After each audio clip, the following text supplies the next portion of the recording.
तो अगर 2025 अगस्त में आपको ज्वाइन करना है, आप अंडर ग्रेजुएट एप्लीकेंट हो, तो आपके लिए priority deadline will be November 1। Basically, apply करने के लिए you have to submit SOP, letter of recommendations, and you have to write CVs also. Can aspirants use ChatGPT to prepare these? अभी there is a very curious case of one of the Indian applicant कि मैंने अपना exam AI tech से दे दिया, अब मुझे उन्होंने fail कर दिया। बहुत सारे पूछते हैं ना कि can I take some money out of my part time job, में लिविंग एक्सपेंस निकल जाएगी। These are very common questions that people ask. तो स्कॉलरशिप्स के कुछ स्पेसिफिक क्राइटेरियाज होते हैं क्या? स्कॉलरशिप्स का एक थंब रूल है, आप जिस यूनिवर्सिटी में अप्लाई कर रहे हैं वो स्कॉलरशिप देती भी है या नहीं। तो यूएस के अंदर चैलेंजेस आजकल डेट्स का था, वीजा डेट्स नहीं मिलती, एडमिशन हो गया, डेट्स अवेलेबिलिटी नहीं है। फिर यूएस वीजा सक्सेस रेट के ऊपर भी लोग वरीड होते हैं। At one point of time the number of applications done for visa in Delhi were equal to the number of rejections were happening in Hyderabad. US में खाली आप कैंपस पे काम कर सकते हैं, off campus is not allowed. कोई स्टूडेंट अब्रॉड जाता है, so homesickness is there, people different countries, so उन सबके साथ एडजस्ट करने में स्टूडेंट्स को क्या क्या चैलेंजेस फेस होते हैं? यूएस में सबसे ज्यादा यूनिवर्सिटीज हैं, तो आपका बजट 20 लाख पर ईयर से लेके लाख पर ईयर तक वेरी करता है।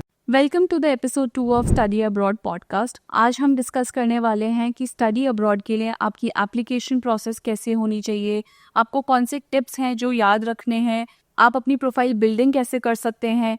फिर साथ ही हम इन टॉपिक्स पे भी बात करेंगे कि आप अपना बजट कैसे प्लान कर सकते हैं, किस यूनिवर्सिटी और कंट्री में जो आप टारगेट कर रहे हैं वहाँ का कॉस्ट ऑफ लिविंग, वहाँ की ट्यूशन फी किस हिसाब से होती है as per the country as well, and आपकी क्या प्रेफरेंसेस होने चाहिए as per your budget. We will also talk about the scholarship opportunities for different countries and different universities, talk about the work opportunities, be it part-time or full-time. इसमें parents के क्या concern होते हैं अपने बच्चे को लेकर, क्योंकि इतनी दूर वो अगर अपने बच्चे को भेज रहे हैं तो उनके भी कुछ स्पेसिफिक कंसर्न्स होते हैं, उनको कैसे हैंडल किया जा सकता है। स्टूडेंट्स के अपने क्या कंसर्न्स होते हैं in terms of location that they want to go to. तो इन्हीं सब इंटरेस्टिंग टॉपिक्स के बारे में आज हमने डिस्कशन किया है मानिक के साथ। We have also discussed about common scams and tips on how to avoid those. So welcome to the episode 2। So basically Manik अब हम एप्लीकेशन जर्नी की बात करेंगे because that is the base process to go out.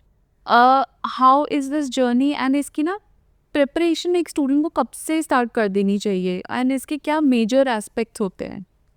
So major aspect of applications again country wide मैं आपको बता देता हूँ कि और एक कंट्री वाइड डिवीजन है और दूसरा फिर लेवल ऑफ एजुकेशन कि अंडर ग्रेजुएट है या पोस्ट ग्रेजुएट है। ये दो तरीके से you can classify the entire segmentation can be done. For applying to top universities around the world, आपको अगर आप अंडर ग्रेजुएशन के लिए अप्लाई कर रहे हैं तो आप टिपिकली 8 से 10 महीने पहले आपकी एप्लीकेशंस को हैं। तो यूएस के लिए नवंबर 1 of the penultimate year will be, तो अगर 2025 अगस्त में आपको ज्वाइन करना है, आप अंडर ग्रेजुएट एप्लीकेंट हो, तो आपके लिए priority deadline will be November 1 and maximum by January 1 you should wrap it up except for few schools here and there, majority I am talking about. UK के लिए आपके लिए 2 डेडलाइन होती हैं। अगर आप Oxford, Cambridge, veterinary schools and medical schools apply कर रहे हो तो 15 अक्टूबर, अदरवाइज 30 जनवरी, 2 ही डेडलाइन है। या तो आप 15 अक्टूबर अप्लाई करोगे 30 जन। यूरोप के लिए country by country differs, but typically you have got a window which is extended up to February March also to apply. Australia के लिए भी also you can apply till February March, but looking at scholarships जब आप बाकी जगह apply कर रहे हो तो you can apply by December November, जब आप एप्लीकेशन फ्लो में अप्लाई कर लो। New Zealand also comes into a similar kind of territory. Singapore, Hong Kong, जहाँ पे भी अंडर ग्रेजुएट एप्लीकेंट अप्लाई करते हैं, मैं भी अंडर ग्रेजुएट की बता रहा हूँ, फिर मैं पोस्ट ग्रेजुएट की बता दूँगा। NUS, NTU and NTU and आपके पास SMU, 3 स्कूल्स है, वो आपकी नवंबर से लेकर जनवरी तक आप अप्लाई कर लेते हो। Hong Kong again you looking for scholarship में अप्लाई अर्ली, आपके लिए आयरलैंड हो गया, जर्मनी हो गया, फ्रांस हो गया। तो आप लगा लीजिए November 1 would be the first window to apply आपके लिए। जनरली आप एप्लीकेशन कर रहे हैं और स्कॉलरशिप चाहते हैं तो नवंबर 1 और जनवरी 1 के बीच में अप्लाई कर दीजिए। बाकी रूलिंग डेडलाइंस हैं, आप अप्लाई करने तक तो हमारे पास अंडर ग्रेजुएशन में बोर्ड एग्ज़ाम ख़त्म होने के बाद तक लोग आते हैं, इंडिया का रिजल्ट डिक्लेयर होने के बाद तक लोग आते हैं, इंडिया में 4 एग्ज़ाम देने के बाद भी लोग आते हैं कि अब हमने सोचा है। जैसे जैसे आप इसके बियॉन्ड जाते जाएंगे आपकी ऑप्शंस कम होती जाएंगी। ऑप्शन हमेशा होंगी, number of options will go down, but for having maximum options and having maximum access to scholarships and admission possibility, apply between November 1 and January 1, that would be for undergraduate. Masters के लिए अगर आप US apply कर रहे हैं तो आपको आपकी डेडलाइन एमबी के लिए कुछ पहले आ जाती है, बट एमएस प्रोग्राम्स के लिए नवंबर 15, दिसंबर 15, जनवरी 1, ये आपकी टिपिकल डेडलाइंस है। तो बेसिकली आप ये देखिए कि अगर आप अगस्त सितंबर में शुरू कर रहे हैं तो 8 महीने 7 महीने पहले अगर आप अप्लाई कर रहे हैं तो you are in a safe zone in terms of getting through to maximum schools and looking at the possibility of scholarships, financial aid भी लोग उसे बोलते हैं, उसके लिए। अगर आप अप्लाई कर रहे हैं जर्मनी तो आप फरवरी, मार्च, अप्रैल तक भी कर सकते हैं। अप्रैल 1 टिपिकली डेडलाइन आ जाती है, बट ये है कि जनवरी में भी कईयों की डेडलाइन है अप्लाई करने के लिए। मास्टर्स के लिए अगर आप कनाडा अप्लाई कर रहे हैं तो वही आपकी डेडलाइन दिसंबर जनवरी के अंदर आ जाएगी। कुछ कुछ स्कूल्स पीछे भी हैं, लेकिन कुछ कुछ जो एस्पिरेशनल स्कूल्स हैं, जो टॉप स्कूल्स की बात करते हैं, तो आप चाहे मास्टर्स हो या अंडर ग्रेड हो, आप नवंबर और जनवरी के बीच में अप्लाई कर दीजिए। That would be a right time to apply. Preparations कब इनके लिए बिगिन होनी चाहिए, वो फिर आप, जैसे मैंने आपको पहले बताया कि अंडर ग्रेजुएट के लिए आप टॉप स्कूल्स अप्लाई कर रहे हैं तो 2-3 साल पहले start working on things, start building up your self. You can do it's a preparation which can go in, which will help you generally also, but it will be very useful if you're applying internationally. ठीक है, लेकिन फिर अगर आप IIT JEE की preparation कर रहे हैं, नीट की प्रिपरेशन कर रहे हैं, तो साइड बाय साइड सारे काम नहीं हो सकते। तो you have to decide a bit early what you are aspiring for.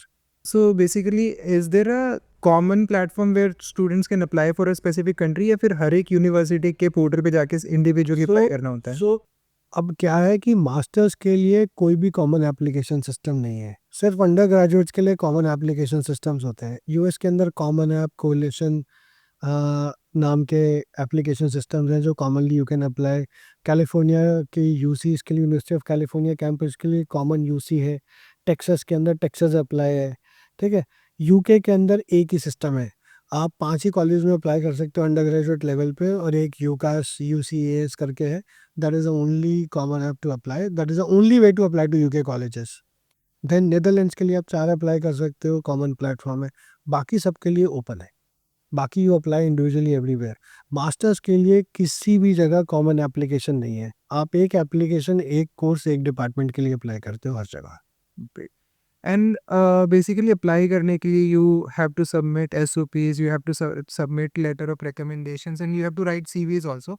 So can aspirants use ChatGPT to prepare these? So universities are very categorically defined कि एआई टेक्स्ट इसे बोलते हैं, how much you can use AI text. ठीक है, they have got tools for plagiarism always with these universities, they can always check how much AI text, lot of software has been generated. तो counter software भी बन गए हैं which can escape you from AI text. तो जैसे demand बढ़ती है वैसे वैसे प्रोडक्ट्स एंड सर्विसेज भी आ जाते हैं, और यूनिवर्सिटीज़ क्लियरली कहते हैं कि no one is against use of AI text. अभी there is a very curious case of one of the Indian applicants who applied, and he says they have rejected my means he was a student at a university in India, I'll not name the university, but it was in the media अभी, कि मैंने अपना exam AI tech से दे दिया और अब मुझे उन्होंने फेल कर दिया। Actually let me take the name of university, it's OP Jindal. ठीक है, they have denied the degree completion of a student because of that. Now universities clearly कह रही हैं यार, आप ब्रेन स्टॉर्मिंग, आप आइडिया जनरेशन, आइट्रेशन, आप आइडिएशन, सबके लिए एआई को यूज़ करें ना, आपको कोई नहीं रोक रहा है, लेकिन एंड में लिखें तो अपना। ठीक है, आप अगर कॉपी पेस्ट करेंगे तो एक्सेप्टेबिलिटी नहीं आएगी, that will always be a rejection, that will always be something which universities will not stand by, no one will support you. आप आइडिया इंसान से लें, सॉफ्टवेयर से लें, चैट जीपीटी से लें, या आप अपने फ्रेंड से लें, टीचर से, किसी से लें, no one is saying that that is plagiarism to take idea and take advice from anyone.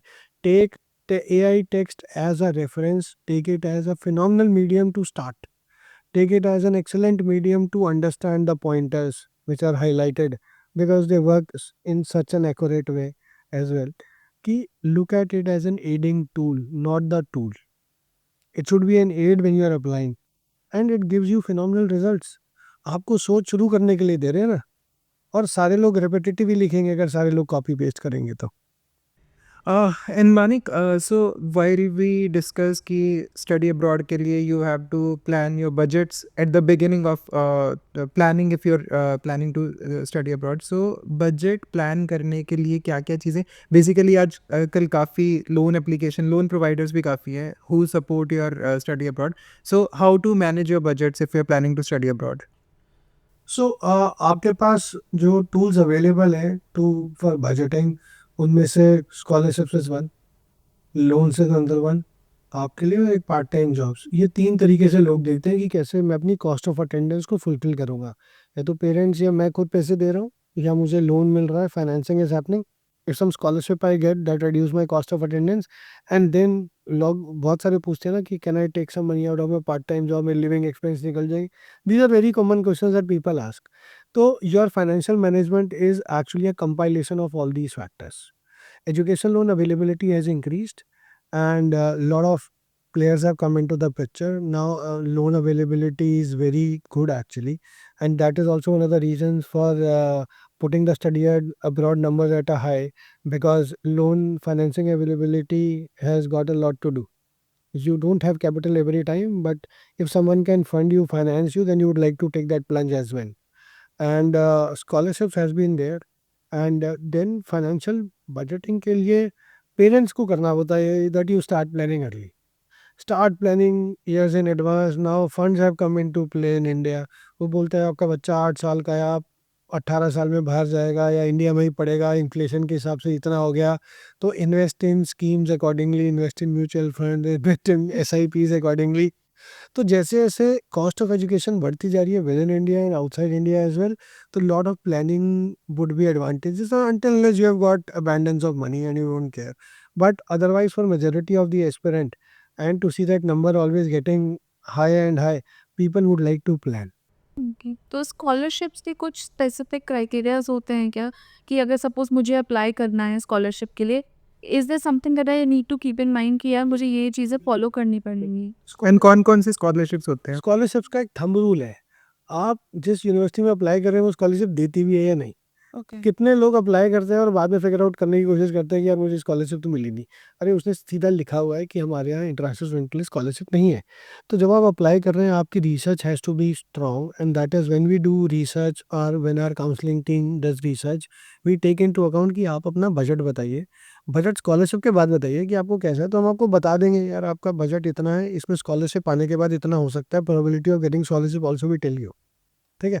और जब मैं आपको जैसे बता रहा था स्कॉलरशिप प्रोग्राम रन करते थे, तो वहाँ मुझे एश्योरेंस थी कि यार ये कैंडिडेट है तो इसको इतनी स्कॉलरशिप हम दे देंगे, it's a negotiated thing already done by us, तो we just have to plug and play कि this candidate coming with this thing, I can put him into this university, I can give that as an option, और आपको इतनी scholarship आ जाएगी। ठीक है? Scholarship के लिए जैसे मैंने आपको बोला कि पहला फॉरमोस्ट कंडीशन है कि यूनिवर्सिटी स्कॉलरशिप देना चाहती है कि नहीं देना चाहती, दे सकती है नहीं दे सकती, that is going to be the key criteria. Second, academics are the biggest scholarship drivers. उनसे बड़ा स्कॉलरशिप ड्राइविंग फोर्स कुछ नहीं होता। यूएस की कई यूनिवर्सिटीज़ में स्पोर्ट्स और any other achievement can be a drive, okay, to get that scholarship. Your essays play a role in getting scholarships at many universities. Your scores of SATs, GRE, GMAT can be instrumental in getting you scholarships. Again, academically bound student who is willing to put hard work into academics will have more chances of scholarship than anyone else. फिर इसके बाद कुछ छोटी scholarships होती हैं, internationalisation, diversity, diversity of gender पे भी होते हैं। I worked with university of Amsterdam many years back, I am talking about 10-12 years back, when we worked with them to launch a scholarship for Indian female applicants coming from developing country, applying for an MBA program after experience and taking a break from job. So what can be done? They went up to 70% to 80% on the tuition fee scholarships. So there are scholarships which are government done. There are scholarships which are done on the basis of association between two countries. Like British Council has been running Chevening scholarship for Indian aspirants only. Fulbright scholarships have always been very phenomenal with the US universities. Fulbright scholars have been there at multiple places. And then it also depends on what kind of area of study you are applying for as well. research driven areas also drive a lot of scholarships and financial support when you go for that, whereas a program like finance, which you are only doing it for yourself, but they say that it's a selfish education, MBA finance, इसके अंदर आप अपने लिए ही कर रहे हैं. जहाँ पे आप रिसर्च बाउंड है वहाँ पे scholarships can be there, research grants could be there. And when I was studying in UK long time back, I got 1500 pounds because I was a part of a research project. तो Indian student को क्या है कि अगर मेरे को कोई ना कोई तो रिसर्च प्रोजेक्ट करना ही है, तो 1500 पाउंड मिल रहा है तो मैं वो कर लेता हूँ. ठीक है, फायदा भी है. that doesn't hurt me. It depends on if I am so focused कि मुझे नहीं यही करना है तो ठीक है, बट मुझे 1500 पाउंड मिल रहा है तो मेरा मोटिवेशन लेवल इज डिफरेंट. मैंने वो प्रोजेक्ट किया and I was fine with it. I got my tuition fees was 11,000 pounds I think at that point of time, 11-12,000 pounds, so I got 1,400 pound less as a commitment to that. So scholarships, grants, you can work diligently on it. And research is the key. आपका research, आपकी foundation, आपकी short list है. अगर आप right university schools में apply कर रहे हैं तो that means your half the battle is won, because you have identified everything from research. और research is something that we also specialize in. हम एक शॉर्ट लिस्ट जनरेट करने में भी take 5 to 7 days because we do customize short list. हर किसी की एस्पिरेशन अलग, बजट अलग, एकेडमिक बैकग्राउंड अलग, और हर किसी की अपनी कंडीशंस. हम उस हिसाब से जब आपके लिए कस्टमाइज शॉर्ट लिस्ट बनाते हैं तो वो आपके लिए वो एक रिसर्च है. गूगल के अंदर ना सिमिलर कीवर्ड्स डाल के आपको रिसर्च नहीं हो सकती. You need to go deep dive plus our years of experience and expertise that we have got. हमारा अपना डेटा भी है ना, एक रैंकिंग पब्लिश होती है, एक डेटा पब्लिश होता है. हम अगर 15-20 हज़ार स्टूडेंट्स को काउंसिल कर चुके हैं, हम अगर इतने सारे लोगों के साथ we have already spend time and we have seen success coming through, then we know where the analytics lie, we know where the numbers would go. We are telling you that research, लोग सीधा ही आगे बोलते हैं ये 4 universities में apply करना है. Research has not been done. If you spend more time on research, you work with companies, you work with consulting companies, you work with advising companies, and spend more time on finalizing your shortlist, you have done a great job. देखो, अगर आपका M clear हो गया ना, then you know where to hit. Because your aim is actually driven by so many forces around and which are influential forces. दोस्त ने बता दिया, पड़ोसी ने बताया, रिश्तेदार ने बताया, पीयर इन्फ्लुएंस है, ओके, इंटरनेट इन्फ्लुएंस है, मार्केटिंग का इन्फ्लुएंस है, इन्फ्लुएंसर्स का इन्फ्लुएंस है, किसी का भी इन्फ्लुएंस है. तो you are sold by the market conditions. Where अपनी रिसर्च अपने केस के हिसाब से करोगे तो you will always stand a better chance. क्योंकि अगर आप सही यूनिवर्सिटी पहुंचोगे तो आपके लिए आगे रास्ता is much more easier. Students के वीज़ा प्रोसेस या स्टूडेंट्स के वीज़ा चैलेंजेस क्या-क्या होते हैं? सो अगेन मैं हर चीज़ को आप बोलेंगे, लेकिन मैं हर चीज़ को ऐसे क्लासिफाई करता हूँ कंट्री बाय कंट्री, क्योंकि इतनी डाइवर्सिटी है ना दुनिया में. यस, तो यस. यूएस के अंदर चैलेंजेस आजकल डेट्स का था. वीज़ा डेट्स नहीं मिलती, एडमिशन हो गया, डेट्स अवेलेबिलिटी नहीं है. ठीक है, हर बार ड्रैग हो रहा है. फिर यूएस वीज़ा सक्सेस रेट के ऊपर भी लोग वरीड होते हैं कि मुझे सक्सेस मिलेगा नहीं मिलेगा. रिजेक्शंस बहुत सारी सुनी है मैंने. ठीक है, आपको मैं एक एग्जांपल देता हूँ. मतलब at one point of time the number of applications done for visa in Delhi consulate were equal to the number of rejections were happening in Hyderabad. क्योंकि वहाँ पे एप्लीकेंट इतना ज़्यादा है तो इतनी रिजेक्शन इतने यहाँ पे टोटल एप्लीकेंट हो जाते हैं. तो वीज़ा चैलेंजेस यूएस में वीज़ा सक्सेस रेट है. बट जैसे अब मैं आपको बताऊँ विद आवर ऑर्गेनाइजेशन और visa success rate is 97-98% plus for US. Right student applying to right university in talking sense is going to the university almost your shot. ठीक है, wrong selection of university, background not matching, you will end up getting onto a losing streak. And generally कितना trend है आपका? 97-98% बता रहे हैं, generally कितना trend? Generally, see about 60% के आसपास है. There are a lot of rejections which happen in US because Telangana gets a lot of rejections, the Hyderabad center, Punjab gets a lot of rejections, Gujarat get a lot of rejections, but Delhi center के अंदर इतना rejection है भी नहीं. And Mumbai also not a biggest rejection. Calcutta is not also on the biggest rejection side. There are some pockets in the country where the rejection is high. UK के अंदर rejection is minuscule, very limited. Australia के अंदर उन्होंने rejections के अंदर, Canada के अंदर बहुत ही अनसर्टेनिटी टाइप ऑफ रिजेक्शंस होते थे, फिर ले लेते थे। ट्रेंड ऐसा है, अभी तो एप्लीकेंट ही कम हो गए हैं तो अलग बात है। UK has been very very easy with the applicant part. Australia ने फाइनेंशियल स्क्रूटनी शुरू कर दी है काफ़ी अच्छी खासी। They verify the ITR, that is the only country actually verifying the ITRs and everything कि आप इतना है तो ही अप्लाई करिए। क्योंकि बहुत सारे लोग कहते हैं कि आपके बैंक अकाउंट में चाहे मल्टी करोड़ रुपए पड़े हैं, लेकिन अगर आपकी ITRs नहीं है तो Australia visa is a no no right now. They need that consistency कि ऐसा नहीं हो आप किसी का फंड शो कर रहे हो, क्योंकि ये प्रैक्टिसेस भी बहुत होती है ना। देखिए, सारी कंट्रीज़ आपके यहाँ पे जितने रिस्ट्रिक्शंस लगाती हैं, जितने चेक्स लगाती हैं, वो इसलिए हैं कि आपके यहाँ से कुछ मॉल प्रैक्टिसेस हो रही हैं। आप फ्रॉडलेंट बैंक अकाउंट्स क्रिएट करते हैं, किसी और का बैलेंस दिखाते हैं, कुछ करते हैं। ये सब प्रैक्टिस है, इसलिए उन्होंने स्क्रूटनी शुरू कर दिया। They want genuine candidates to come to their country. Okay, Europe के अंदर rejections are lower, visa processing time is higher, तो वहाँ पे है।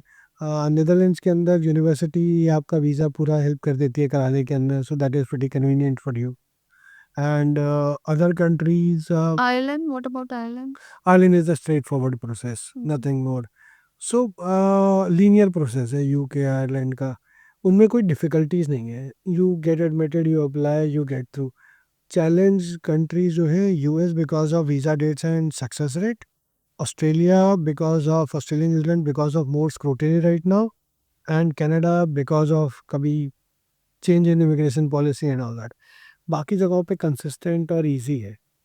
इट इज़ नॉट लाइक आपने बेसिक चेकलिस्ट फॉलो कर लिया तो it goes through. And pandemic के बाद हमें कुछ शिफ्ट देखा है in the percentage of rejections before and after pandemic? Pandemic के बाद एक्चुअली देखिए, कुछ जैसे Australia was closed, okay, so there was no data about it. UK phenomenal success, they have just admitted students, इतना number admit. तो आज की date में उनकी सिचुएशन भी इसलिए नेगेटिव है क्योंकि एम्प्लॉयमेंट अपॉर्चुनिटी इतनी है नहीं, इतने स्टूडेंट्स ले लिए हैं। Housing has taken a hit, मतलब London housing is one of the costliest housing right now for students. It has, अगर आप 10-12 साल में देखें तो 3 टाइम्स हो गई है। That is very very high costing, that is very high costing, 2.5-3 times is huge. And plus 10 साल पहले पाउंड वॉज 80, 84, 86, तो अब की रेट में 107 रुपये, 110 रुपये प्लस पे है। I think it is gone pass 117 I think now. ठीक है, so that is phenomenal increase in cost of attendance from an Indian parent point of view, very I huge. Think probably इसलिए शायद वहाँ का number भी कम है in terms of students going and study. अभी डिक्लाइन होना शुरू किया है, and they were suppose to take it. देखिए, धीरे धीरे सेंटिमेंट आ ही जाएगा ना।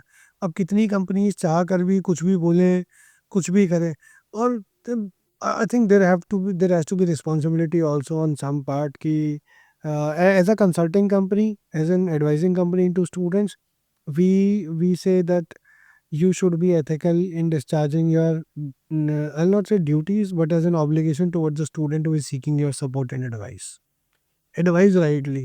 Don't work because आपके लिए शायद it's a small revenue, but उसके लिए lifetime of savings and future है। True, and sentiment as well of course. Sentiment भी है, so many aspirations attached ना, फैमिली सबकी, मतलब आप सबकी भावनाएं अटैच हैं when a student is going to study outside for a lot of people, you know. You have to advise ethically, you have to advise rightfully, and if you do that, you are successful in the long run as well, because more people will start trusting you. So when we were discussing about the role of consultants and organizations and role of agencies into it.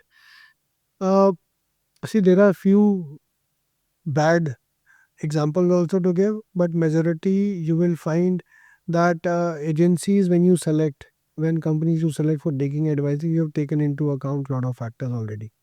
और मैं तो आपको ये कहता हूँ कि अब एक मोबाइल फ़ोन खरीदने से पहले आप इतनी रिसर्च कर लेते हैं, एक अमेज़ॉन से शॉपिंग करने से पहले आप इतनी रिसर्च कर लेते हैं, 4 वेबसाइट देख लेते हैं, तो ऐसे ही आप क्यों नहीं करते व्हेन यू सेलेक्ट एजेंसी?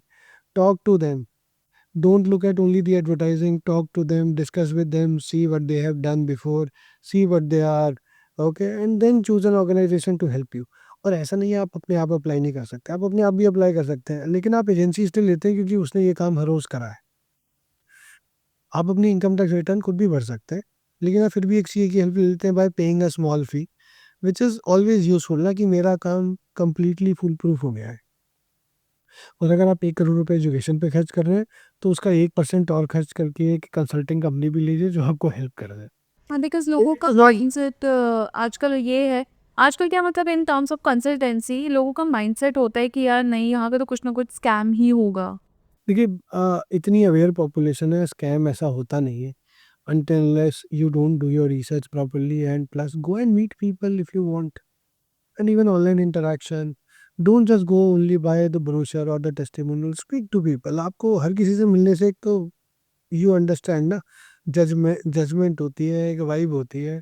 आप मिलिए लोगों से, ऑनलाइन मिलिए, ऑफलाइन मिलिए, कहीं पे मिलिए, but try to see what is the kind of work that they have been doing, and are they able to satisfy your questions completely or not. So choose a consulting, I would say use a consulting company when you apply. उसमें नुकसान नहीं है आपका। हाँ, आप उसके लिए थोड़ा टाइम स्पेंड करेंगे, वो आपके लिए अच्छा होगा। आप रिसर्च कभी इतना कर नहीं पाएंगे। You take help of a research driven consulting company which helps you identify options, plus उनके पास स्टैटिस्टिक्स भी हैं। जैसे मैं आपको बोल रहा था ड्रीम रीच सेफ, नहीं तो लोग एक ही कैटेगरी में अप्लाई कर देते हैं। सब लोग बड़े बड़े स्कूल में अप्लाई कर दिया, और फिर कहीं पे हुआ तो सब में हुआ, नहीं हुआ तो नहीं हुआ, क्योंकि वो एक ही कैटेगरी के स्कूल्स थे।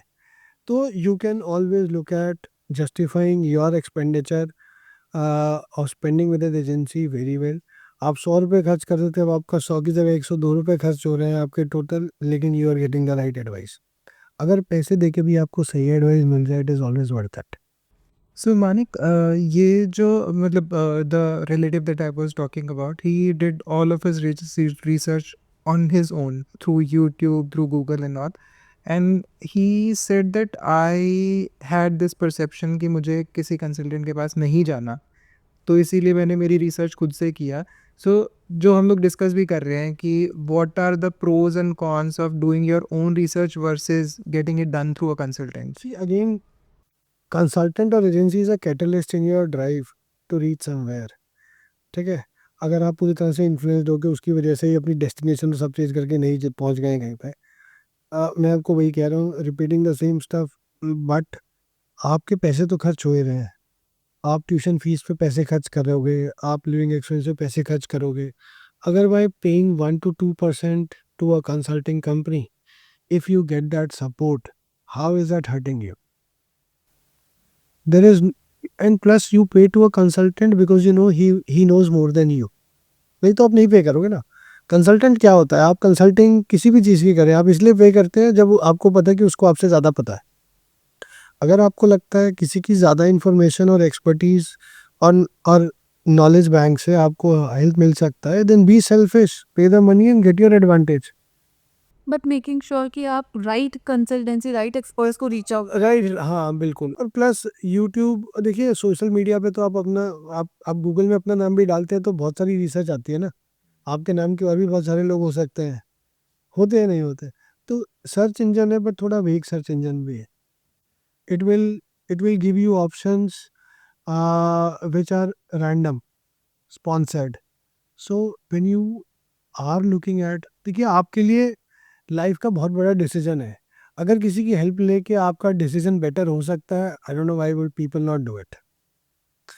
एक एग्जांपल देता हूँ आपको। अगर आप डॉक्टर से भी कंसल्ट कर सकते हैं, और केमिस्ट से पूछ के भी लोग दवाई खा लेते हैं। ऐसा तो होता है ना इंडिया में। Yeah. आप डॉक्टर के पास ले जाते हैं क्योंकि he is someone who is licensed, who is sitting at a credible position, and who is doing his work in a way that he's advising people every day for these kind of medical issues. आप उसको एक OPD fees देते हैं, और उससे right advice 5 minute के अंदर, 15 minute के अंदर ले लेते हैं। ठीक है, और आपको पता है फुल प्रूफ है।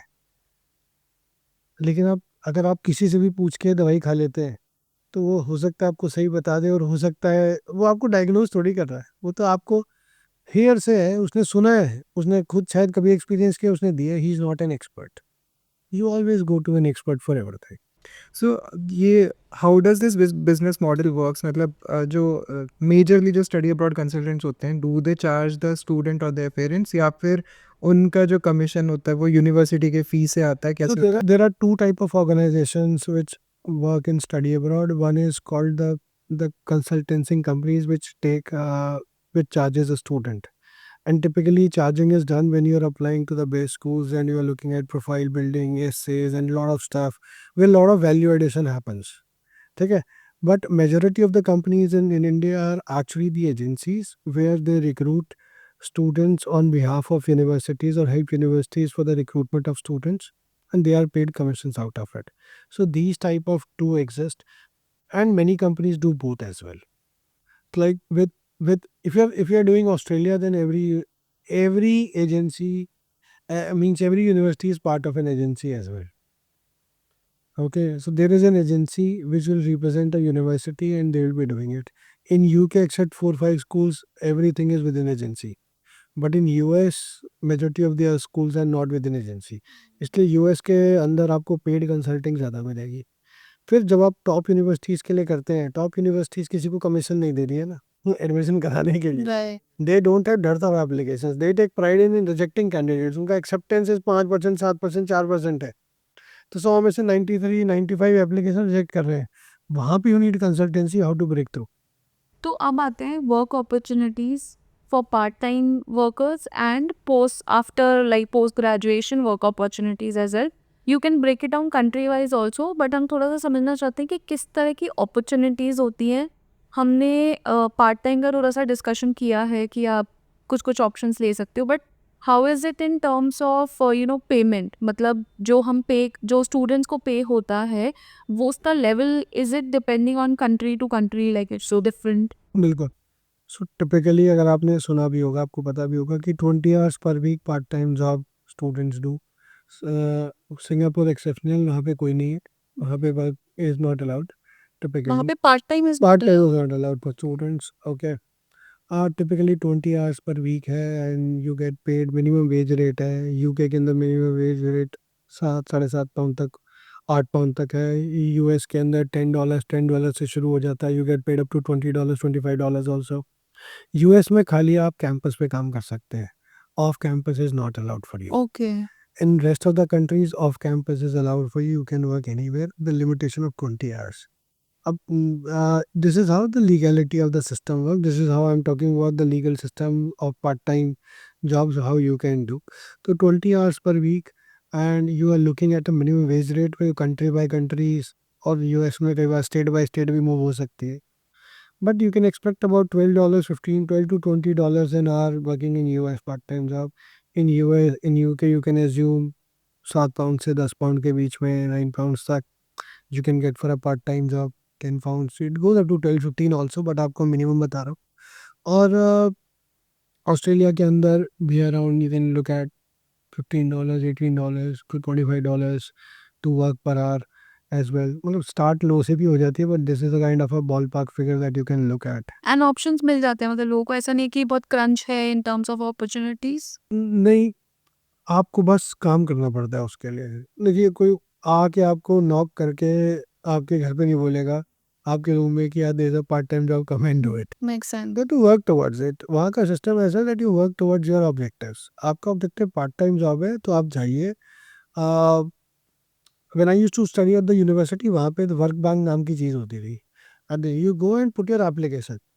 अब कई लोग वहाँ जाके वर्क बैंक जाके यार आपको एक एप्लीकेशन डालनी है, कौन देगा यार, कौन करेगा, ऐसा सोचेगा तो नहीं होगा. जाना है, फिर आपको चेक करना है, आपको कॉल्स भी आएंगे, आपको थोड़ी नेटवर्किंग करनी पड़ेगी, थोड़ा एफर्ट करना पड़ेगा and you will get it.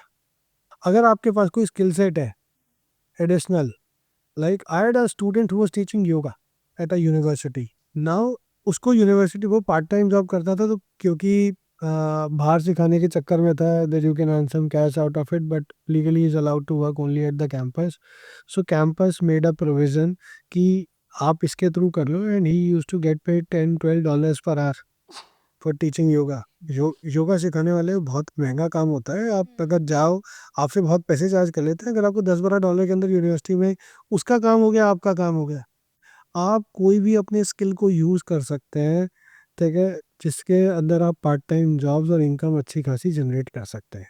As a part time gig और something you can do that.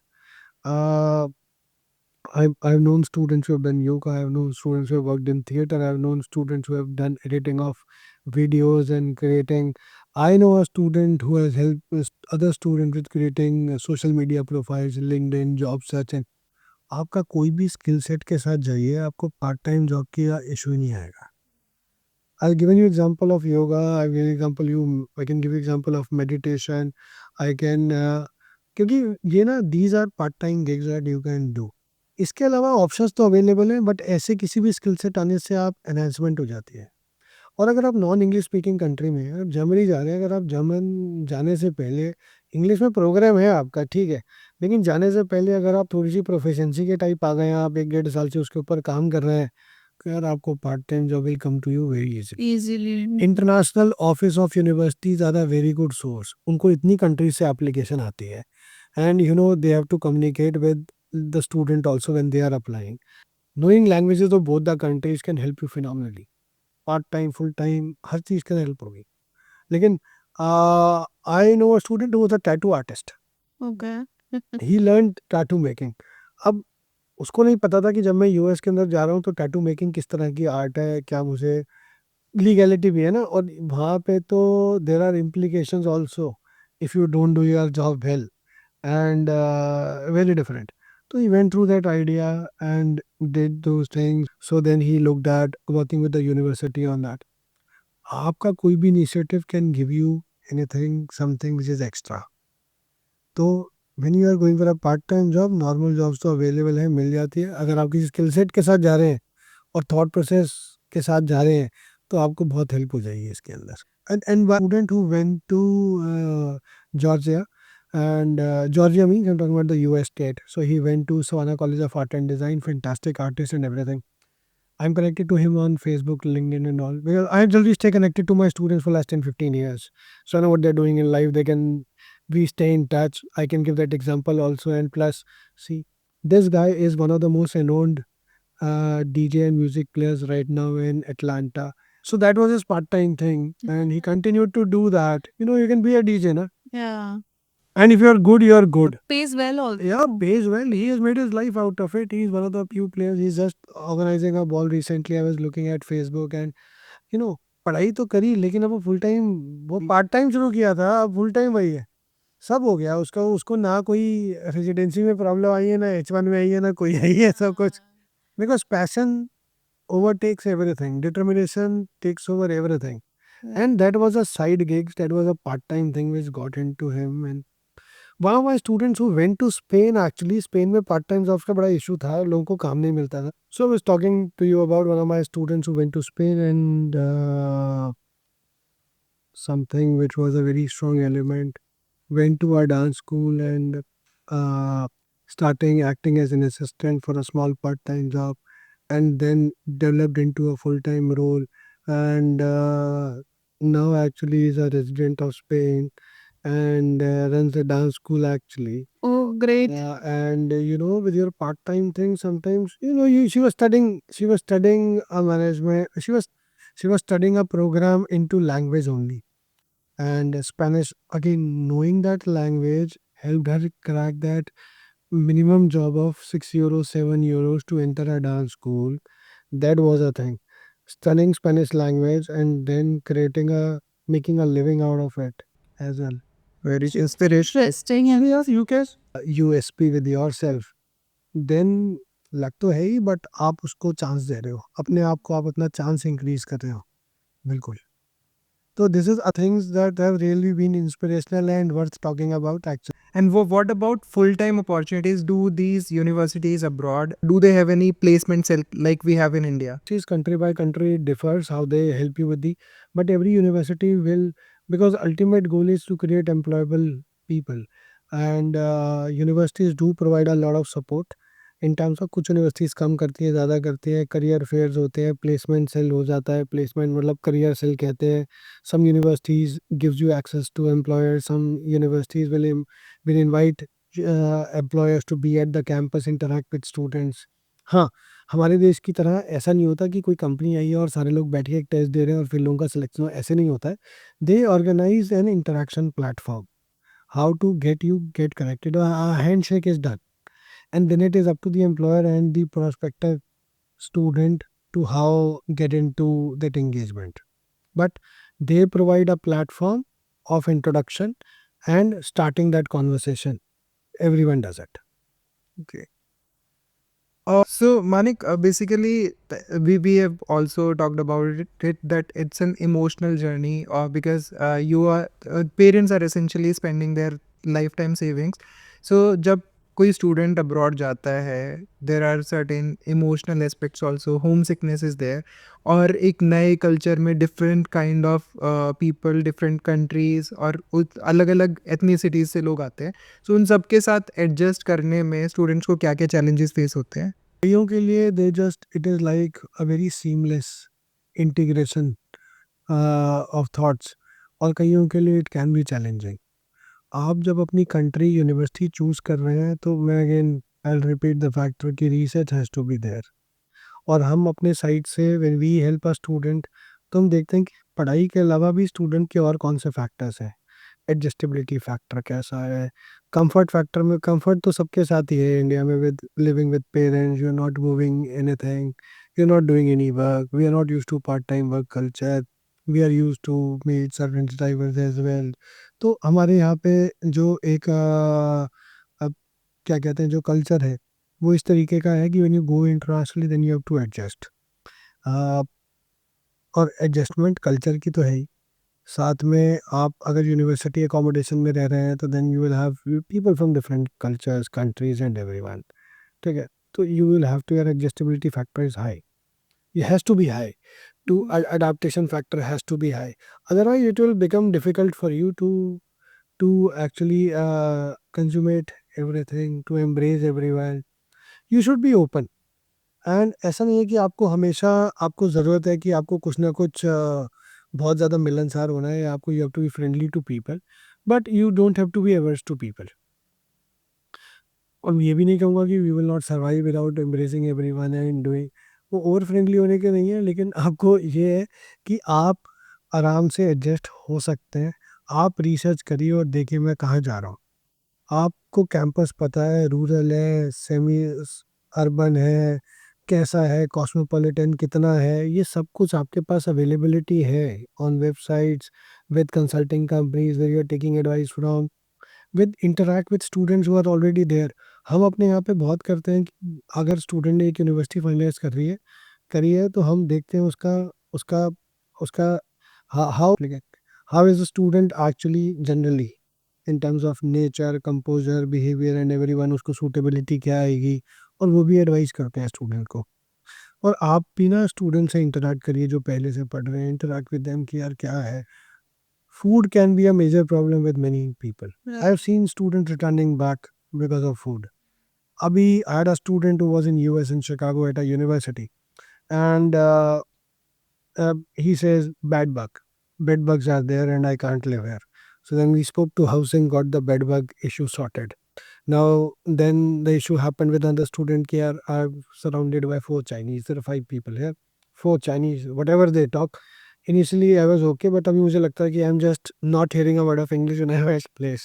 So adjustment feature है, तो उसको बोला एक semester bar put a request, you can change. थोड़े बहुत फैक्टर्स है, और लर्निंग भी है. There are huge learnings also. Adaptation. कल को you get a good job in Beijing and you have to go, तो मे बी आपको 2 महीने लगे एडजस्ट होने के अंदर, but you gone through that exercise of getting that adjustment. So emotional journey तो है पेरेंट्स के लिए, तो it's a huge huge humongous task ना. Setting a kid away is like huge. Spending money, sending kid out, you are compromising, you are actually sacrificing everywhere ना. बच्चा भी जा रहा है, पैसे भी जा रहे हैं. हाँ ठीक है, you look for, you are looking at the well being of your kid, you are looking at future a perspective. bright future for him. So you are willing to spend money, you are willing to let go your your piece of your heart go away from you, and you will do that all, but you want something in return, is that there should be success. तो emotional journey तो है ही, because of family attachments, because of relationships, because of money factor, and plus there are a lot of aspirations attached. तो emotional journey तो है ही. तो ये expectation setting आपके side से भी होती है as an expert to the student and with the parents. Skilled counselling, और जितना एडवाइस कर सकते हैं उतना करते हैं, और we try to give an assurance कि if you choose universities rightfully, if you don't over spend money, आप अपने बजट के हिसाब से काम करिए, आप अपनी एस्पिरेशंस के हिसाब से काम करिए. आप दुनिया को देख के इधर मत होइए, because ultimately trouble will come to you.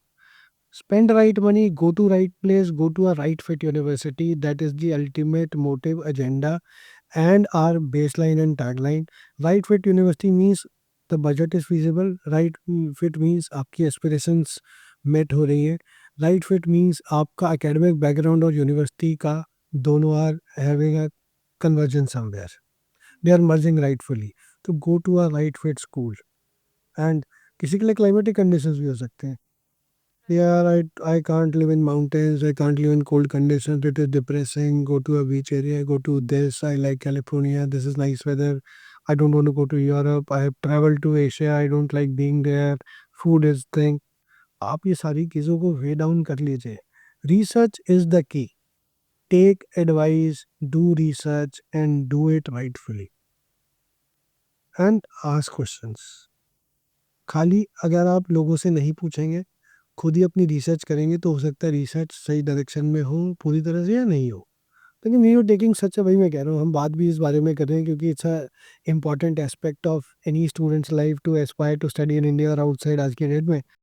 जब भी कोई स्टूडेंट अब्रॉड जा रहा है तो उनके पेरेंट्स के मन में एक डर रहता है, यार मेरा एक बच्चा है या 2 बच्चे में, बिकॉज़ पहले की तरह मल्टीपल किड्स फैमिलीज़ तो नहीं है. तो 1 बच्चा 2 बच्चा है, but if he is going abroad there are higher chances कि वहाँ का लाइफ़स्टाइल देख के, वहाँ का क्वालिटी ऑफ लाइफ़ देख के he will settle down there. So parents के मन में कहीं न कहीं ये डाउट रहता है, तो आपके पास ऑफ कोर्स ऐसे केसेस आते होंगे तो रहता है. बिल्कुल ये एक नेचुरल है. देखिए बहुत सारे लोग तो ये सोच के ही आते हैं कि जा रहे हैं तो why would I return back. See plus the grass is always greener on the other side जो बोलते हैं, तो हम हमारी एस्पिरेशन यही है, हमारे जाने का एजेंडा यही है that we are looking at something which is brighter for me there. With majority of the applicants, there are few applicants would say that I will go see and look at and decide what I want to do, and few are very clear कि the kid has to go and come back. And many parents have also got doubts कि अभी तो ये बोल रहा है कि मैं आ जाऊँगा, वहाँ जाने के बाद मुझे लगता है कि ये बोलेगा कि अब तो मुझे नहीं आना है. तो ये बड़े ही मतलब you will go through all these challenges. तो अगेन आप अपनी एक्सपेक्टेशन क्लियर रखें अगर हो सकता है, क्योंकि स्टूडेंट वहाँ जाने के बाद looking at life he may find it very convenient to be there. And plus majority of the students का यही है, they would ultimately like to be successful in the country with they are aspiring to go. So Manik अब हम आएंगे सबसे important topic पे. Basically अगर कोई बाहर जा रहा है, हमने बार बार मेंशन भी किया है कि बजट बजट बजट. तो बजट को आप ब्रेक डाउन कर सकते हैं कंट्री वाइज कि सपोज अगर मेरा इतना लिमिटेड बजट है तो मैं इस कंट्री को या इस यूनिवर्सिटी को एस्पायर कर सकता हूँ. यूएस में सबसे ज़्यादा यूनिवर्सिटीज़ हैं, तो आपका बजट 20 लाख पर ईयर से लेके 60 लाख पर ईयर तक वेरी करता है अंडर ग्रेजुएशन के लिए. मास्टर्स के लिए आपकी डिग्री 40 लाख से लेके 1 करोड़ तक वेरी करती है. I am talking about tuition fees, housing, meals and insurance. 4 important factors to come into play. So this is the combined cost that Combined cost I am talking about. Total cost of attendance. Tuition fees, housing, meals and your insurance, जो 4 major aspect है. 20 लाख से लेके 60 लाख तक under graduate 1 साल की cost, और masters के लिए टोटल मास्टर्स की cost from 40 lakh to up to 1 crore. That is kind of the So, cost. 2 साल का मास्टर्स का कोर्स. 2 साल का 1 साल का ट्यूशन फीस सेम रहती है. ओके. ठीक है. यूके के अंदर आपकी highest fees is about 37-38,000 pounds under graduate के लिए. मास्टर्स के लिए भी almost at a similar level. In London आप टोटल लगा लीजिए, मास्टर्स आपका अबाउट 60 to 70 लाख तक मैक्सिमम चला जाता है, लोएस्ट बीइंग 40 लाख. 35 से 70 की मास्टर्स की है आपकी यूके की, और अंडर ग्रेजुएट की है आपकी, आप लगा लीजिए 27 लाख से लेके अबाउट 60 लाख के बीच में 1 साल का. ऑस्ट्रेलिया के अंदर अगर आप देखेंगे under graduate versus post graduate, under graduate के अंदर आपका एक्सपेंस अबाउट, आप बॉल पार्क ले लीजिए 40 लाख रुपीज़ अ ईयर आपका आ जाता है, सब मिला के 40-45. कम में आपको 28-30 भी हो जाएगा, but 40-45 is there. And for post graduation you can look at about 40 lakh से लेके 70 लाख 80 लाख के बीच में complete cost of attendance. New Zealand is also same, about 10-15% lesser than Australia. Europe के अंदर फिर आपका आयरलैंड है. आयरलैंड के अंदर maximum fees is about 28,000 euros for example. Universities कम है फीस, तो इसलिए बड़ा ईजिली डिफाइन हो सकता है। आप या लुक ANR में आप इसको INR के अंदर, तो अगर हम आयरलैंड के अंदर देखें तो we are looking at 25 lakh rupees as the cost of tuition and living expense Dublin के अगर आप लगाएं अबाउट 15,000 यूरो भी लगा लेते हैं, so we are talking about 12 से 14 लाख रुपए इन एडिशन टू दैट, तो we are looking at 40 lakh 45 lakh rupees per year on a maximum side, lower being on around 30 lakh rupees. तो वेरिएशन लोअर टू हायर के बीच में हमेशा 20-30% ही है, एक्सेप्ट फॉर यूएस, क्योंकि वह नंबर ऑफ यूनिवर्सिटीज़ बहुत ज़्यादा है, तो इसलिए स्पेक्ट्रम बहुत बड़ा है। यूएस के अंदर $10,000 की फीस भी है और $70,000 की फीस भी है, तो आपके लिए स्पेक्ट्रम बहुत बड़ा है, number of universities are large, like that it is. इसको थोड़ा सा ब्रेक डाउन कर सकता है in terms of tuition fee and living expenses, because living expenses भी एक बहुत बड़ा एक्सपेंस हो जाता है डिपेंडिंग ऑन कंट्री टू देखिए living expense not country may be city where या सिटी ऑल्सो। सो बिल्कुल, तो इंग्लैंड के अंदर आप अगर जाते हैं, यूके के अंदर, तो एक होता है लंदन और आउटसाइड लंदन। लंदन की costing is about 30-35% higher for your 30-40% higher than your cost actually from other cities. वहाँ पे ट्यूशन फीस अगर मैं आपको एग्जांपल देता हूँ, for example you take anyone going to London applying to a university which is like a top 20 school staying in London, तो उसकी जो ट्यूशन फीस है about 30,000 33,000 pounds which is like 30-35 lakh रुपए आपकी कॉस्ट ऑफ ट्यूशन है, ठीक है। और उसका लिविंग एक्सपेंस अराउंड 18 लाख रुपए आराम से आ जाएगा ईयरली। लंदन के अंदर। बाहर है तो 12 हो जाएगा, 13 हो जाएगा, लेकिन वहाँ पे तो 18 है ही है, और कई बार तो 24-25 तक भी चले जाता है, because students choose accommodation which are superbly expensive as very. कुछ ऐसा भी होता होगा कि लोग अकोमोडेशन में भी कंट्री साइड में ले लेते होंगे and then they travel to the university. बहुत मुश्किल है, आप डेली ट्रैवल नहीं कर सकते ना, और प्लस यूनिवर्सिटीज़ आर लोकेटेड, इधर यूनिवर्सिटीज़ के कैंपसेस होंगे जो अपने आप में ही सेल्फ सफिशिएंट कैंपसेस हैं, तो आप वहीं रहोगे वहीं पढ़ोगे, या फिर सिटी में होंगे। सिटी में है तो सिटी में कॉस्ट ऑफ लिविंग आपकी ज़्यादा होगी, आप थोड़ी दूर रह लोगे। न्यूयॉर्क में पढ़ने वाले कई सारे लोग न्यू जर्सी में रहते हैं, न्यूयॉर्क सिटी की बात कर रहा हूँ, नॉट अपस्टेट न्यूयॉर्क, बट वहाँ पे रहते हैं। अब न्यूयॉर्क से आप थोड़ी सी आगे चले जाओगे, you go to Connecticut for example, the cost of living is lesser. New Jersey के अंदर which is across the you can across the river, तो वहाँ पे आपको आपकी कॉस्ट इज़ लेसर, ठीक है। कैलिफोर्निया के अंदर कॉस्ट हाई है, पब्लिक ट्रांसपोर्ट नहीं है, अगर आपको कहीं जाना है तो you need a car to get from one place to another, या बार्ट सिस्टम है यहाँ पे, या वहाँ पे cabs are again very costly to comply with, cabs तो खैर बहुत कॉस्टली ओके, है। एंड पब्लिक पब्लिक ट्रांसपोर्ट भी सिटीज़ में होता है ना, आपको आपको अगर 2 सिटीज़ के बीच में पब्लिक ट्रांसपोर्ट तो बहुत मुश्किल होगा ऐसा। अब मेट्रो भी रन्स ना हमारे यहाँ, जैसे दिल्ली एनसीआर के अंदर मेट्रो रन्स, तो आपको लंदन के अंदर you have got a tube system, आपको शिकागो मिल जाएगा, न्यूयॉर्क के अंदर you will get the Broadway and everything. तो ये आपका public system, public transport system is also big with in a city.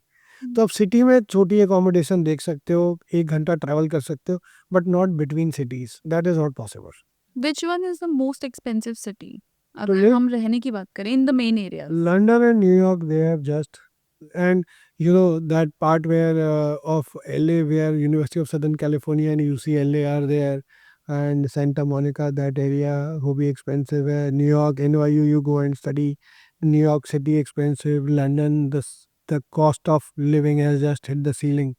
Actually, monthly basis पे कितना approximate? we are talking about as a accommodation alone 1800 से $2400. We are talking about we are talking about easily 2 lakh रुपए as a cost of your accommodation. In fact 1 lakh से 2 लाख में very हो जाएगा आपका London का कॉस्ट। 1 लाख रुपए में आजकल कुछ अवेलेबल बहुत मुश्किल से है। मिल जाएगा आपको, लेकिन 1 लाख रुपए में बहुत बहुत मुश्किल है। You have to stay 1.5 hours from campus. That is 1 BHK or 2 BHK? It's a university, it's a student accommodation Okay. where you'll be having own you can say your own utility area will be common. You will have a washroom to yourself. You will have a room with a bed and a study desk and a wardrobe area, and plus you will have a common area where a kitchenette is there and everything is there like that. Manik, so any scam or कोई ऐसा case study जहाँ पे your student और may be some student that has suffered a lot because of may be lack of research, या फिर वो किसी गलत एजेंसी के साथ कोलैबोरेट किया? So there are many cases that I've heard of. I've seen a lot of people taking tuition fees from students. तो लोग कहते हैं आपके पास बैंक में पैसा नहीं है, आपके पास कैश है, आप हमें दे दो, हम ट्यूशन फीस ट्रांसफ़र कर देंगे, जैसे पंजाब में कई जगह पे होते हैं वो। There are people who get duped into this thing. कोई भी यूनिवर्सिटी कैश नहीं ले रही है, आप बैंक से ट्रांसफ़र करिए, आप यूज़ करिए, आपका थोड़ा एक्सपेंस होगा but that's a full proof system. Cash is where lot of problem lies, जहाँ पे आपके साथ ऐसा होता है कि लोगों ने, और फिर लोग इतना सारा कैश देते हैं, यूनिवर्सिटी ट्यूशन फीस पहुंची नहीं पहुंची, आधी गई थी, मुझे भी फ़ोन आया ऐसे। I have seen some cases where people have been duped of money because of this, and plus over charging has been done. Transfer fees ले लिया 1.5 लाख रुपए, 20 लाख रुपए को अगर आप 1.5 लाख रुपए या 10% ट्रांसफ़र चार्जेस, ऐसे ऐसे लोग बिल्ड कर लेते हैं, they will charge money. So as a parent, as a student, avoid such transactions to happen. This is where people are duped. And plus आप अपनी रिसर्च अगर सही रखेंगे तो आपको पता होगा कहाँ पे कैसे स्पेंड होता है, फीस कैसे पे होनी है। ऑफर लेटर आया, खुद भी पढ़ लीजिए ना, कोई और पढ़ रहा है आपके लिए, उसके अंदर सारे तरीके दिए हुए हैं, फीस कैसे पे कर सकते हैं, सब कुछ है। आप दीजिए तो आपको मिल जाएगा। इस तरह का ये सबसे प्रोमिनेंट है जो चीज़ें सुनने में आती हैं। और इसके अलावा then people are given assurances of sometimes accommodation, private accommodation है, ऐसा है, खाना ऐसा मिल जाएगा, वैसा मिल जाएगा, वो नहीं होता। तो हम अपनी तरफ से कोशिश करते हैं कि हम पहले ही स्टूडेंट को सब कुछ एडवांस में बता के रखते हैं, you should know what you are getting into. क्योंकि आप तभी कंप्लेन करोगे जब आपकी एक्सपेक्टेशंस जो सेट करी गई हैं और जो आपको मिला है उसमें बहुत ज़्यादा डिफरेंस है, फिर आप आराम से हो। एंड गवर्नमेंट की साइड से जो कंसल्टेंट्स होते हैं, मेजरली कुछ रजिस्ट्रेशन या फिर ऐसा कुछ होता है? मतलब सबसे बड़ी company study abroad education in India would not be 100-150 crore. 100 crore की भी कंपनी हमारे पास बहुत लिमिटेड है, 150-200 करोड़ की। इन टर्म्स ऑफ रेवेन्यू की बात कर रहा हूँ उनका, ट्यूशन फीस के हिसाब से तो they talk about billions and billions और billions, but in terms of their revenue it is a very unregulated industry. It is very unregulated because the people who are impacted by it is also very less. We're talking about 0.2% of the population, 0.3%, 5% of the population. तो इसीलिए unregulated है। इसलिए आपको कोई government registration कर देगी तो उससे भी कुछ होगा नहीं। रजिस्ट्रेशन तो सब कोई करा लेंगे, साइन ऑफ कोई डॉक्टर रहना पाए, कुछ भी है वो सब कुछ हो जाएगा, बट इट्स कोई ऐसे लॉज नहीं है which can define it. Okay, I think. So Manik, to conclude, what are the major challenges या फिर key points that a student must consider while planning to study abroad? Do your research thoroughly, choose a destination which is rightful for you. Second, expense planning. Don't get into a situation जहाँ पे आपको जाने के बाद लगे यार I spent more, मैं अब फिर आपकी फैमिली परेशान, आप भी परेशान, वो काम मत करिए। तीसरा, आप जिस कोर्स को करने जा रहे हैं, जिसके लिए आप इतनी एफर्ट लगा रहे हैं, टाइम, पैसा, energy, you are spending everything on it, do your research completely that this is going to be pivotal in your aspiration and your future goals. ये 3 फैक्टर्स अगर आप कंसिडर करेंगे तो definitely you will be making the right choice for yourself. And fourth thing is always verify and cross check the pointers which are given by anyone, चाहे peer group है, relatives, family, anyone. Do cross check. There's a lot of information available on internet with people. Do cross check it, and then instead of blogs actually only look at the rightful source. Ask university. आपके 100 question है, आप university से पूछ सकते हो। बोलो ना why should I come to your why should I come to you? आप बोलते रहते हो कि मुझे अपना स्टेटमेंट ऑफ पर्पस दो, मुझे अपनी एस्पिरेशन, मुझे अपना एस्से दो। अब मेरा एडमिशन हो गया, मुझे चूज़ करना है, अब 4 में से किसके पास आऊँ? तो मेरे आपसे क्वेश्चन है, आप आंसर करो, अब मैं क्यों हूँ आपके पास? Ask those questions, satisfy yourself, do a thorough check on finance, do a thorough check on what you are getting into, course curriculum जो पढ़ने जा रहे हो, इन चीज़ों पे ध्यान रखोगे तो you will have success coming your way. The probability of success will be higher for you. So thank you so much Manik, कि बहुत ही इंफॉर्मेटिव डिस्कशन था एंड आई थिंक हमारे जो स्टडी अब्रॉड के एस्पिरेंट्स हैं या जो स्टूडेंट्स जाना चाहते हैं उनके लिए बहुत हेल्पफुल होने वाला है इन टर्म्स ऑफ एवरीथिंग। जो भी अभी बुलेट पॉइंट्स मानिक ने मेंशन करे हैं, आप प्लीज़ उन पॉइंटर्स का ध्यान रखिए and happy journey. Thank you so much. Thank you, Manik. And in fact, I've worked into this industry for 3-4 years, but still, आज जो knowledge आपसे मिली थी, that was really insightful for me. Yeah, thank you so much for inviting and giving me a platform to share my viewpoints, and always available to answer anything, any students, any parents, कोई कहीं पे भी किसी भी situation में you want an advice, I'm always a call away. And thanks to Yash, Prachi for hosting me today, and I wish you all the best, and I think you guys are doing a great job. It was a pleasure hosting you. Thank you so much.